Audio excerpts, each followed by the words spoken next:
মদিনার বাজার দিয়ে নবীজি যাচ্ছেন, নবীজির একটা ওঁট পছন্দ হয়েছে। তো নবী ওঁটের মালিকের কাছে গিয়ে জিজ্ঞেস করলেন, ভাইয়া এই ওঁটটার দাম কত?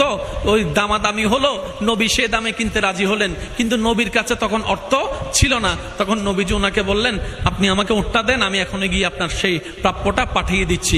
ওঁটের মালিক ওনাকে ওঁটটা দিয়ে দিলেন। আশেপাশে যারা ওঁটের মালিক ছিল সবাই জিজ্ঞেস করতেছে, এই পাগলা, তুমি কি যাকে ওঁট দিয়েছো তাকে চিনো? বলে যে না। নাম জানো? বলে যে না।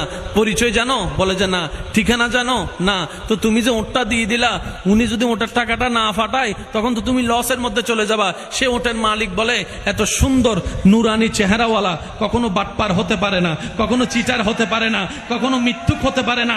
ওনার চেহারা দেখেই তো আমি ওঁট বিক্রি করার আগে মনটাই বিক্রি করে দিয়েছি, মনটাই বিক্রি করে দিয়েছি, মনটাই বিক্রি করে দিয়েছি। তোমরা যাই বলো, আমার মন বলে উনি আসবেই আসবে, টাকাটা পাঠাবেই পাঠাবে। এই